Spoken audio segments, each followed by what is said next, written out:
সবাইকে আমন্ত্রণ জানাচ্ছি Ayra healthy recipes by doctor আরাতে।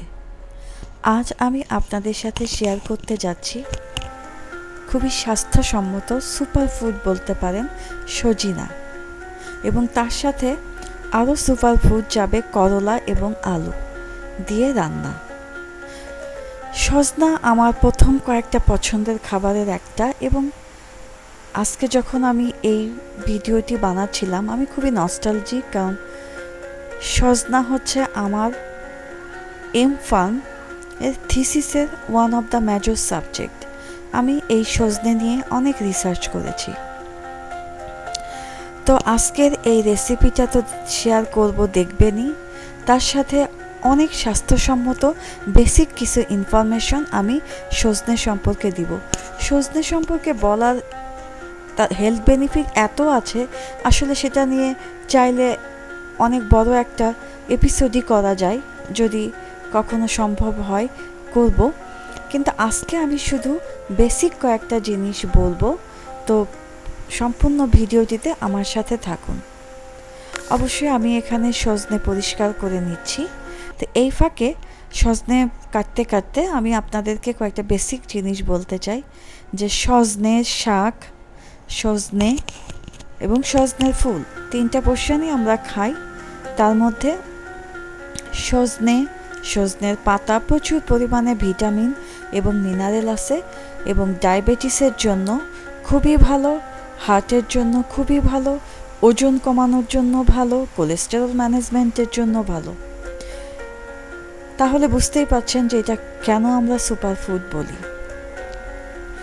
এখানে আমার সজনেগুলো এভাবে পরিষ্কার করা হয়ে গেলে আমি আলু এবং করলা চিকন চিকন করে কেটে নিব। আপনারা হয়তো সজনের চচ্চড়ি, সজনে দিয়ে ডাল, সজনে আলু খেয়েছেন, কিন্তু আমি জানি না যে আপনারা কতজন করলা দিয়ে খান। এটা আমার আব্বার খুবই পছন্দের একটা খাবার ছিল।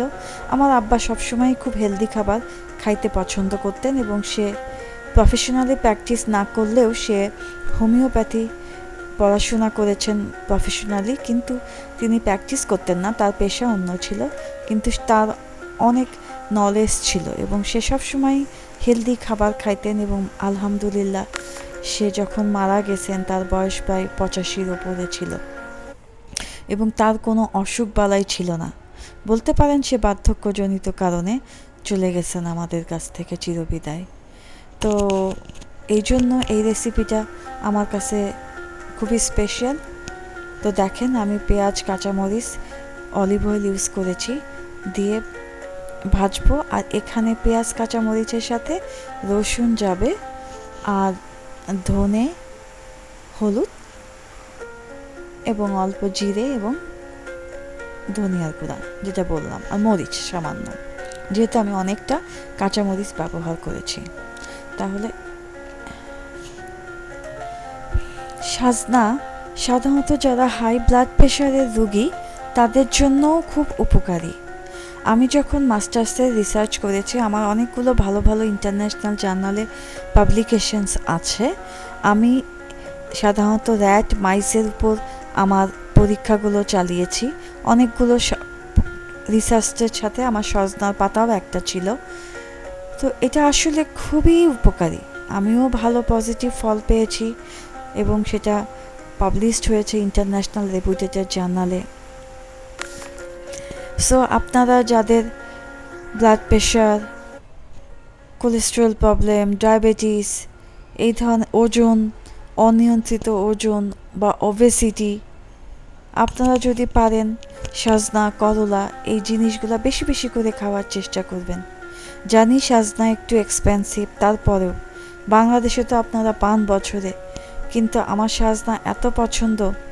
আমি ইউএসএতে থাকি, আমি সারা বছর অপেক্ষা করে থাকি সামারের সময়, জুলাই এবং আগস্ট, জুন, জুলাই, আগস্ট, এই 3টা মাস একটু সজনা আমরা পাই টাটকা।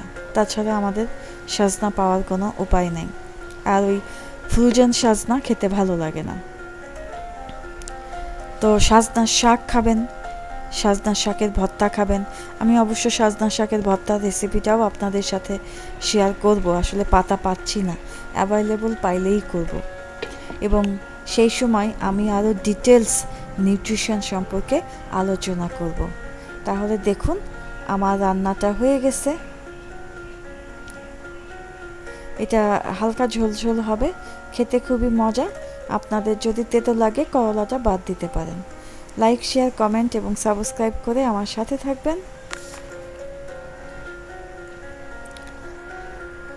এবং আপনার বন্ধু-বান্ধব, ফ্যামিলি, পরিবারের সাথে শেয়ার করে আমার রেসিপি দেখার সুযোগ করে দিবেন এবং আমাকে উৎসাহিত করবেন যাতে আমি অনেক ভালো ভালো হেলদি রান্না আপনাদের সাথে শেয়ার করতে পারি এবং তার সাথে আপনাদেরকে কিছু নিউট্রিশনাল এবং কুকিং টিপসও দিতে পারি। আজ তাহলে এ পর্যন্তই। কোভিড-19 থেকে নিজেদেরকে নিরাপদে রাখবেন, মাস্ক ব্যবহার করবেন, গ্যাদারিং অ্যাভয়েড করবেন। Bye bye, till the next recipes.